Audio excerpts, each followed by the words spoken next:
Student यदि आप भी कक्षा 10वीं के छात्र और आप भी हिंदी पढ़ते हैं और 2025 में बोर्ड परीक्षा देने वाले हैं तो इस वीडियो को बिल्कुल भी आपको स्किप नहीं करना है। इस वीडियो को देखने के बाद से आपको हिंदी का टेंशन यहाँ पे खत्म होने वाला है और यहाँ पे पूरा का पूरा 70 में 70 नंबर आपको मिलने वाला है। चूंकि ये वीडियो बहुत ही ज्यादा इंपॉर्टेंट है, ऐसा वीडियो आपको पूरे यूट्यूब चैनल पे देखने के लिए नहीं मिलेगा। क्योंकि इस वीडियो में मैंने क्या किया है, हिंदी के 50 सबसे महत्वपूर्ण बहुविकल्पी प्रश्न कराया है और इन्हीं 50 प्रश्न में से कोई ना कोई 20 प्रश्न आपको बोर्ड परीक्षा में देखने के लिए मिलेगा। और यहाँ आपको मैं बता दूं कि यहाँ पे मैं क्या करूंगा, 25 प्रश्न हिंदी गद्य और पद्य के इतिहास से कराऊंगा। जैसा कि आप सभी को पता है कि बोर्ड परीक्षा में हिंदी गद्य और पद्य के इतिहास से प्रश्न क्या होते हैं, पूछे जाते हैं। और यहाँ पे आपको मैं दिखाने की कोशिश करता हूँ, ये पूरा प्रश्न है, सब कुछ आपको बताने वाला, एक एक प्रश्न आपको समझाऊंगा। और यहाँ पे देखिए 25 प्रश्न में क्या कराऊंगा और बिल्कुल बोर्ड परीक्षा में क्या होंगे, आपको बहुविकल्पी प्रश्न बनेंगे। अगर आप चाहते हैं कि हिंदी में आपको बहुविकल्पी का पूरा नंबर मिले तो मात्र ये 50 प्रश्न तैयार कर लीजिएगा और इन्हीं में से कोई ना कोई प्रश्न आपको बोर्ड परीक्षा 2025 में देखने के लिए मिलेगा। चूंकि इस वीडियो को स्टार्ट करना है, जो प्रश्न आपको तैयार करना है कि आकाशदीप के लेखक है। यहाँ पे देखिए आपको 4 ऑप्शन दिया गया है, जयशंकर प्रसाद दिया गया है, ज्ञानेंद्र कुमार दिया गया है, मुंशी प्रेमचंद्र दिया गया और यहाँ पे आपको फणीश्वर नाथ रेणु दिया गया। आपको बताना है कि आकाशदीप के लेखक कौन है। तो यहाँ पे आपको पता होना चाहिए आकाशदीप जो रचना हो जयशंकर प्रसाद की रचना, तो यहाँ पे कौवल ऑप्शन बिल्कुल आपका करेक्ट हो जाएगा। आई होप आपको समझ में आ रहा होगा, एक एक प्रश्न बहुत ही ज्यादा इंपॉर्टेंट। अगर वीडियो को स्किप कर देंगे तो आपका भी नंबर क्या होगा, हिंदी में कम हो जाएगा। तो बिल्कुल ध्यान से वीडियो को देखिए। दूसरा प्रश्न आपके सामने बहुत ही ज्यादा इंपॉर्टेंट है, ये प्रश्न आपको 2025 बोर्ड परीक्षा में देखने के लिए मिल जाएगा।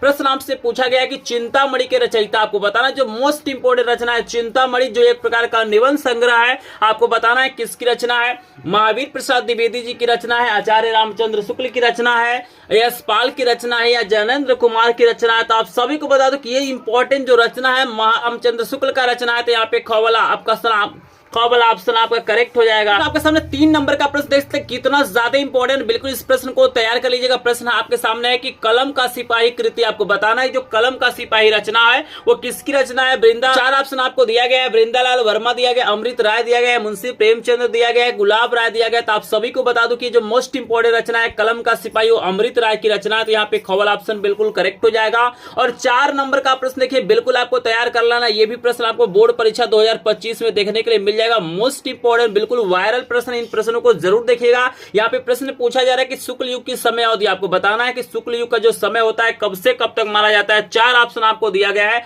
लेकिन आप सभी को बता दूं कि जो शुक्ल युग का समय अवधि वो हमारा क्या हो जाएगा, 1919 से 1938 तक माना जाता है। आपको याद रखना है। यहाँ पे देखिए 5 नंबर का जो प्रश्न है बहुत ही ज्यादा इंपॉर्टेंट आपको दिया गया है कि हंस पत्रिका के संपादक थे। आपको बताना है कि जो हंस पत्रिका था, ये भी प्रश्न बहुत ही ज्यादा इंपॉर्टेंट है, बोर्ड परीक्षा के लिए बहुत ही ज्यादा इंपॉर्टेंट, इसको बिल्कुल तैयार करिएगा। और यहाँ पे देखिए आपको 4 ऑप्शन दिया गया है। आपको पहला दिया गया मुंशी प्रेमचंद्र, दूसरा दिया गया जयशंकर प्रसाद, तीसरा आपको दिया गया निराला और चौथा आपको दिया गया महादेवी वर्मा। तो यहाँ पे आपको बता दो कि हंस पत्रिका का संपादक मुंशी प्रेमचंद्र ने किया था। तो यहाँ पे कौवल ऑप्शन करेक्ट हो जाएगा। बता दो कि आप लोग कमेंट सेक्शन में कमेंट भी करते रहिएगा कि कितने प्रश्नों का उत्तर आप लोग दे रहे हैं। क्योंकि आप लोग अपने आप को पहचान लीजिए कि 50 में से कितने प्रश्न आपको तैयार है। क्योंकि इन्हीं 50 प्रश्नों में से कोई ना कोई 20 प्रश्न आपको बोर्ड परीक्षा में पूछा जाएगा और आप लोग लास्ट में कमेंट करके जरूर बताइएगा कि 50 में से कितने प्रश्नों का उत्तर आपको पहले से पता था। अगर 50 में से लगभग आपको 40 प्लस प्रश्नों का उत्तर पहले से पता है तो आपको मान के चलिए बोर्ड परीक्षा 2025 में 20 नंबर आपको मिलने वाला है, एक भी नंबर आपका नहीं कटने वाला है। तो यहाँ पे हम क्या करते हैं, इस पेपर के पेज को पलट लेते हैं और हम चलते हैं अपने 6 नंबर के प्रश्न पे। यहाँ पे देखिए ये भी प्रश्न बहुत ही ज्यादा इंपॉर्टेंट है। प्रश्न पूछा गया है रामचंद्रिका के रचयिता है। तो आपको बता दूं कि यहाँ पे 4 ऑप्शन दिया गया है, महादेवी वर्मा है, केशव दास है, मैथिली शरण गुप्त है और जयशंकर प्रसाद है। आपको याद रखना है कि रामचंद्रिका केशव दास की रचना है, ये कौवल ऑप्शन बिल्कुल करेक्ट हो जाएगा। और यहाँ पे देखिए 7 नंबर का प्रश्न देख सकते हैं, कितना ज्यादा इंपॉर्टेंट आपके सामने आ गया है कि दीप शिखा किसकी रचना है। यहाँ पे 4 ऑप्शन आपको दिया गया है, लेकिन आप लोग अपने आप को पहचानिए क्या इस प्रश्न का आंसर आपको पता है कि नहीं है। आपको मैं बता दूं कि जो दीप शिखा रचना है वो महादेवी वर्मा की रचना है। तो कौवल ऑप्शन बिल्कुल यहाँ पे करेक्ट हो जाएगा। और यहाँ पे 8 नंबर का प्रश्न भी बहुत ही ज्यादा इंपॉर्टेंट, लगातार बोर्ड परीक्षाओं में पूछा गया है कि प्रिय प्रवास किसकी रचना है। यहाँ पे आपको 4 ऑप्शन दिया गया है, ध्यान से सभी लोग देख लीजिए। लेकिन इसका जो करेक्ट ऑप्शन हो जाएगा कौवल हो जाएगा। ये जो रचना है हरिऔध जी की है, आपको याद रखना है। और 9 नंबर का प्रश्न भी बहुत ही ज्यादा इंपॉर्टेंट है, बिल्कुल इसको तैयार करके ही बोर्ड परीक्षा देने जाइएगा। यहाँ पे पूछ रहा है कि लोकायतन किसकी रचना है।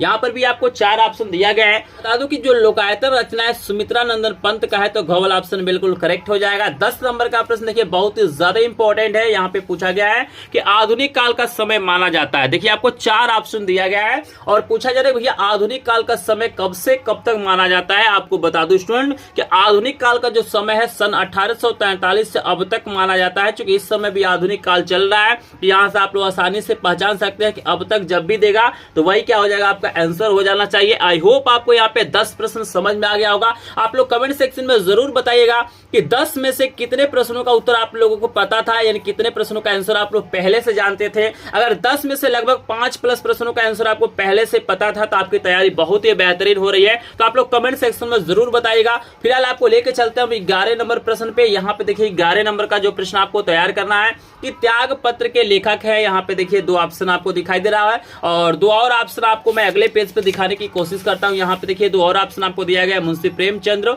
और फणीश्वर नाथ रेणु दिया गया है। और यहाँ पे आपके सामने है जयशंकर प्रसाद और जैनेन्द्र कुमार। तो आप लोग सोचिए और आंसर दीजिए कमेंट सेक्शन में। लेकिन आपको बता दो कि त्याग पत्र जो रचना है इसके लेखक जो हमारे हैं जैनेन्द्र कुमार जी हैं, तो खबल ऑप्शन बिल्कुल करेक्ट हो जाएगा। आई होप आपको समझ में आ रहा होगा। चलते हैं हम अपने 12वें नंबर के प्रश्न पे। और ये प्रश्न बहुत ही ज्यादा कंफ्यूज करता है स्टूडेंटों को। प्रश्न पूछा गया है कि बाण भट्ट की आत्मकथा किस विधा की रचना है। तो यहाँ पे देखिए जैसे यहाँ पे आत्मकथा दिया गया है तो बहुत सारे स्टूडेंटों को लगता है कि यह एक प्रकार का आत्मकथा है, लेकिन आपको बता दूं कि जो बाण भट्ट की आत्मकथा बहुत ही फेमस रचना है, यह एक प्रकार का उपन्यास है। तो गौवल ऑप्शन बिल्कुल करेक्ट हो जाएगा, इसको याद रखिएगा।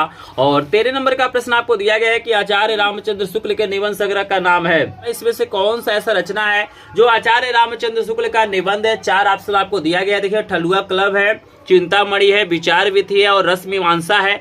आप लोग सोचिए और इसका आंसर दीजिए कमेंट सेक्शन में। आप सभी को बता दूं कि आचार्य रामचंद्र शुक्ल का जो इसमें निबंध है चिंतामणि है, ये बहुत ही ज्यादा इंपॉर्टेंट और फेमस निबंध, इसको याद रखिएगा। तो खबल ऑप्शन आई होप आपका करेक्ट हो जाएगा। और यहाँ पे देखिए 14 नंबर का प्रश्न पूछा गया है, वेरी वेरी इंपॉर्टेंट प्रश्न ये भी है। प्रश्न पूछा गया है कि सेवा सदन उपन्यास के लेखक है। यहाँ पे 4 ऑप्शन आपको दिया गया। आप सभी को बता दो कि सेवा सदन जो उपन्यास है मुंशी प्रेमचंद्र का ये रचना है। तो गौवल ऑप्शन बिल्कुल करेक्ट हो जाएगा। 15 नंबर का प्रश्न तो बहुत ही ज्यादा इंपॉर्टेंट है, बोर्ड परीक्षा 2025 में आपको देखने के लिए मिल जाएगा ये प्रश्न बोला जा रहा है कि नीड़ का निर्माण फिर किस विधा की रचना है। यहाँ पे देखिए 4 ऑप्शन आपको दिया गया है, लेकिन आप सभी को मैं बता दूं कि ये हरिवंश राय बच्चन जी की रचना है और यह एक प्रकार का आत्मकथा है। तो यहाँ पे हमारा खबल ऑप्शन बिल्कुल ही करेक्ट हो जाएगा। और यहाँ पे देखिए 16 नंबर का प्रश्न कितना प्यारा कितना इंपॉर्टेंट आपके सामने आ गया है। प्रश्न पूछा जा रहा है कि दीप शिखा और यमा के रचयिता है। 4 ऑप्शन आपको दिया गया है और आपको बता दूं कि ये दोनों रचना क्या है, महादेवी वर्मा का है। यहाँ पे करेक्ट आंसर हमारा कवाला हो जाएगा। आई होप आपको समझ में आ रहा होगा। फिर देखिए यहाँ पे 17 नंबर का प्रश्न बहुत ही ज्यादा इंपॉर्टेंट है कि सुमित्रा नंदन पंत की रचना। यहाँ पे देखिए 4 ऑप्शन आपको दिया गया है, उर्वशी दिया गया है, पल्लव दिया गया है, परिमल दिया गया और कमायनी दिया गया है। आपको बताना है कि सुमित्रा नंदन पंत की रचना है। मुझे सुमित्रा नंदन पंत की रचना है, लेकिन जहां तक मुझे लग रहा है करेक्ट आंसर पल्लव होना चाहिए। यही रचना क्या है, सुमित्रा नंदन पंत का है। आई होप आपको समझ में आ रहा होगा। तो हम चल आपको दिखाते हैं अगला प्रश्न। लेकिन जो स्टूडेंट वीडियो को लाइक नहीं किए होंगे प्लीज वीडियो को लाइक कर देंगे।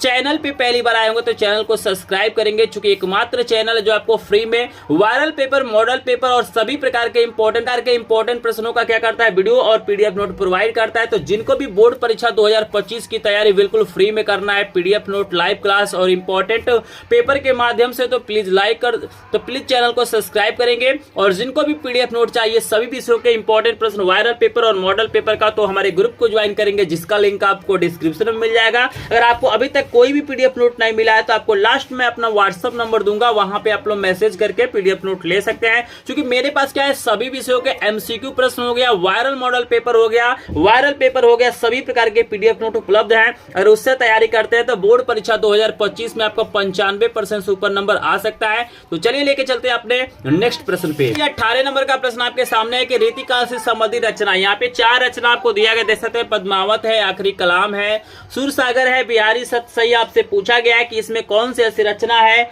जो रीतिकाल से संबंधित है। आप सभी को बता दूं कि बिहारी जी जो है वो रीतिकाल के कवि है। तो यह सही घवल ऑप्शन करेक्ट होना चाहिए। अगर कहीं भी डाउट होता है किसी प्रश्न में, आपको लगता है कि मैंने गलत बताया, तो प्लीज आप लोग कमेंट सेक्शन में जरूर बताइएगा। वैसे वैसे मैंने कोशिश किया हर एक प्रश्न का सही आंसर बताने के लिए, अगर फिर भी कहीं मिस्टेक हो गया होगा तो आप लोग मुझे कमेंट सेक्शन में जरूर बताएं कि सर। देखिए आपके सामने 19 नंबर का प्रश्न आ गया है। प्रश्न कह रहा है कि आंगन के पार द्वार किसकी रचना है। ये जो रचना अज्ञेय जी का है, तो यहाँ पे खवल ऑप्शन बिल्कुल करेक्ट हो जाएगा। आपके सामने 20 नंबर का मोस्ट इंपोर्टेंट प्रश्न आ गया है, भैया रीतिकाल का समय माना जाता है। 4 ऑप्शन आपको दिया गया है, लेकिन आपको बता दो कि जो रीतिकाल का समय है 1643 से 1843 तक माना जाता है, तो गौवल ऑप्शन बिल्कुल ही आपका करेक्ट हो जाएगा। 21 नंबर का प्रश्न आपके सामने आ गया कि शेखर एक जीवनी किस विधा की रचना। बहुत ही शानदार ये रचना है। यहाँ पर बता दो कि ये जो रचना है उपन्यास है। यहाँ पर भी काफी लोग कंफ्यूज हो जाते हैं, उनको लगता है कि जीवनी है, लेकिन ये जीवनी नहीं है, यह एक प्रकार का उपन्यास है, आपको याद रखना है। 22 नंबर का मोस्ट इंपोर्टेंट प्रश्न आ गया है। प्रश्न पूछा गया है कि कमायनी किसकी रचना है। यहाँ पे 4 ऑप्शन आपको दिया गया है,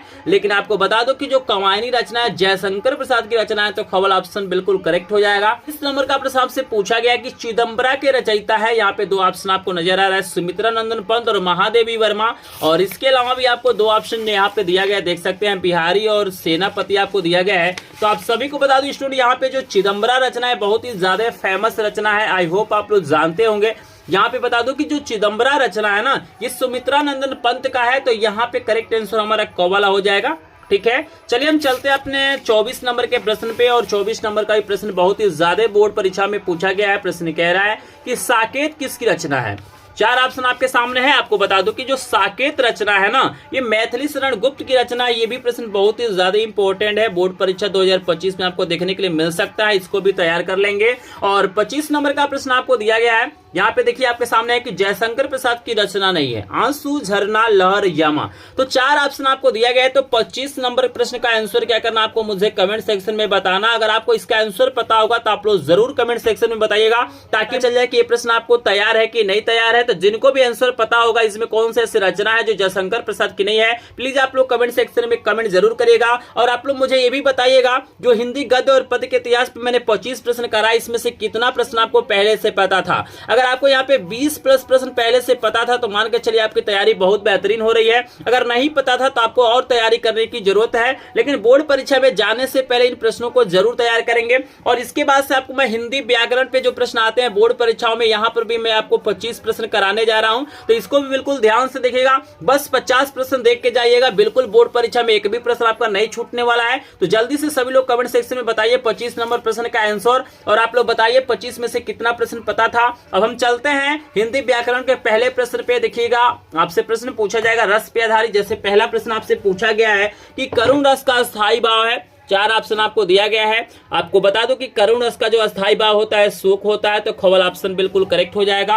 और यहाँ पे आप देख सकते हैं 2 नंबर का प्रश्न कितना लाजवाब, कितना शानदार पूछा गया है कि पीपर पात्र सरिस मंडोला में आपको अलंकार बताना है। 4 ऑप्शन आपको दिया गया है, लेकिन आपको बता दूं कि यहाँ पे उपमा अलंकार होना चाहिए, तो गौवल ऑप्शन बिल्कुल करेक्ट हो जाएगा। चलिए हम लेके चलते हैं आपको तीसरे प्रश्न पे। लेकिन जो तीसरा प्रश्न, इसको जरूर तैयार करेगा, चूंकि 100% बोर्ड परीक्षा में आपको देखने के लिए मिलेगा। यहाँ पे पूछा गया है कि रोला के प्रत्येक चरण में कितनी मात्राएं होती हैं। आपको बता दूं कि रोला के प्रत्येक चरण में 24 मात्राएं होती हैं, तो गौवल ऑप्शन बिल्कुल करेक्ट हो जाएगा। कहीं भी डाउट होगा तो कमेंट सेक्शन में जरूर पूछिएगा। 4 नंबर का प्रश्न आपसे पूछा गया है कि अनुचर शब्द में किस उपसर्ग का प्रयोग किया गया है। तो यहाँ पे देखिए आपको 2 ऑप्शन दिखाई दे रहा, अन है और अनु है, लेकिन इसके अलावा 2 और ऑप्शन आपको दिया गया है। मैं आपको दिखाने की कोशिश करता हूँ, अ है और आ है।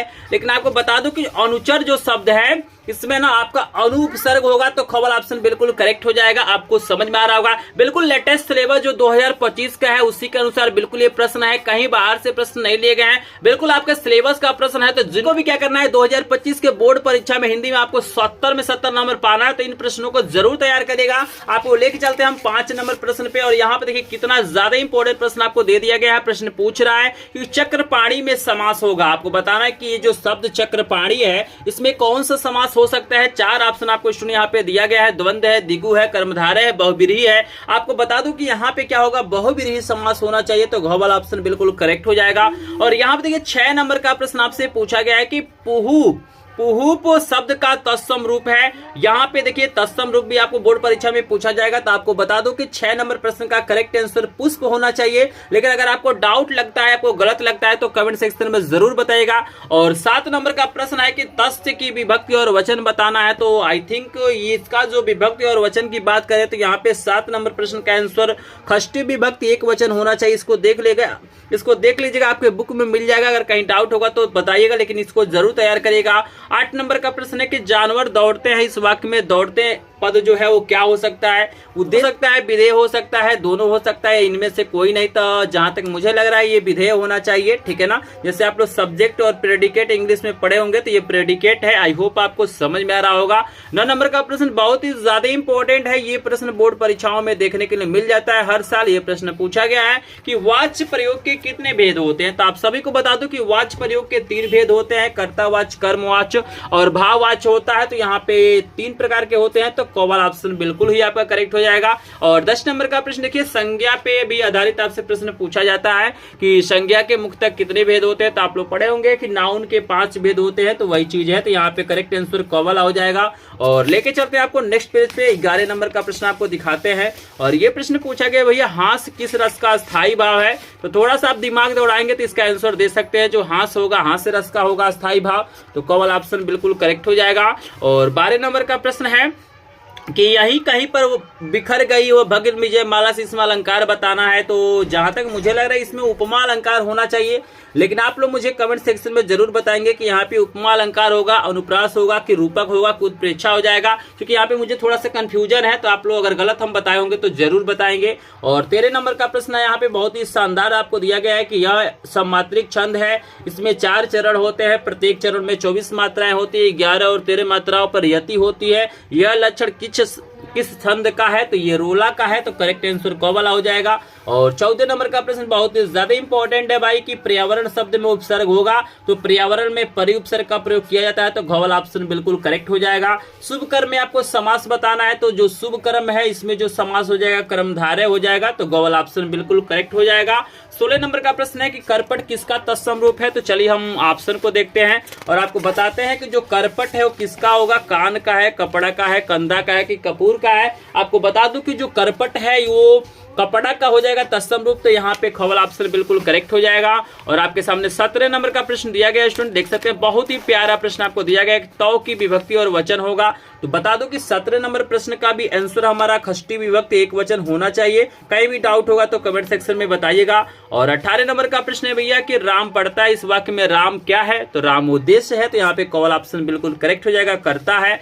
और 19 नंबर का प्रश्न है, आपको पता होना चाहिए कि वाच्य से रिलेटेड भी एक प्रश्न पूछा जाएगा कि धूप में चला नहीं जाते, इसमें कौन सा वाच्य होगा? तो इसमें आपका भाव वाच्य होगा। तो गॉवल ऑप्शन बिल्कुल करेक्ट हो जाएगा। 20 नंबर का प्रश्न है कि जिन पदों के अलग अलग रूप वाक्यों में मिलते हैं उन्हें क्या कहते हैं? 4 ऑप्शन दिया गया। तो इसका आंसर भी आपको क्या करना है, मुझे कमेंट सेक्शन में बताना है। मैं देखूंगा कितने ऐसे स्टूडेंट हैं जो लोग 20 नंबर प्रश्न का आंसर बताते हैं, तो इसका आप लोग आंसर जरूर बताएंगे। और 21 नंबर का प्रश्न है कि चरण कमल बंधु हरिराई में कौन सा यहाँ पे मतलब अलंकार होगा? ये भी प्रश्न लगातार बोर्ड परीक्षाओं में पूछा जाता है, तो इसको जरूर तैयार करेंगे। यहाँ पे बता दूं कि रूपक अलंकार होगा। तो खवल ऑप्शन बिल्कुल करेक्ट हो जाएगा।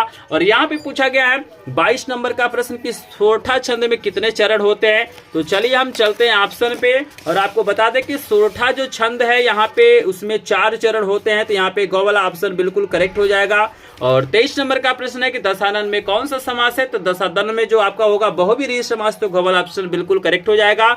और यहाँ पे सूरज का तत्सम रूप पूछा गया, तो यहाँ पे कौवल ऑप्शन बिल्कुल करेक्ट हो जाएगा। इस नंबर का जो लास्ट प्रश्न है, उस्मद शब्द का पंचमी विभक्ति एक वचन का रूप पूछा गया है। तो यहाँ पे आपको 4 ऑप्शन दिया गया है, करेक्ट आंसर यहाँ पे गौवला हो जाएगा। आई होप आपको यहाँ पे 50 प्रश्न समझ में आ गया होगा। 25 प्रश्न मैंने हिंदी गद्य और पद्य के इतिहास पे कराया और 25 प्रश्न मैंने आपको व्याकरण पे कराया। अगर आपको 40 प्लस प्रश्नों का आंसर पहले से पता होगा तो आपकी तैयारी बहुत बेहतरीन है। अगर नहीं पता है तो आपको तैयारी करने की जरूरत है, इन प्रश्नों को तैयार करने की जरूरत है। और फाइनली आप लोग कमेंट सेक्शन में मुझे बताइए कि 50 में से कितने प्रश्न आपको तैयार है। अगर सेक्शन में जरूर बताएंगे। और जिनको भी पीडीएफ नोट चाहिए, आपको लिंक दिया गया है डिस्क्रिप्शन में, हमारे ग्रुप को ज्वाइन कर सकते हैं। या यदि आपको कोई प्रॉब्लम आता है, आपको आपको पीडीएफ नहीं मिल पाता है तो स्क्रीन पे आपको नंबर दिखाई दे रहा है, नंबर 7619, यहाँ पे हो जाएगा आपका 9355 और 13 है। स्क्रीन पे भी आपको नंबर नजर आ रहा हो, इस पे आप लोग व्हाट्सएप कर सकते हैं। लेकिन जो लोग वीडियो को लाइक नहीं किए होंगे प्लीज वीडियो को लाइक कर देंगे, चैनल पे नए होंगे चैनल को सब्सक्राइब करेंगे। और जिनको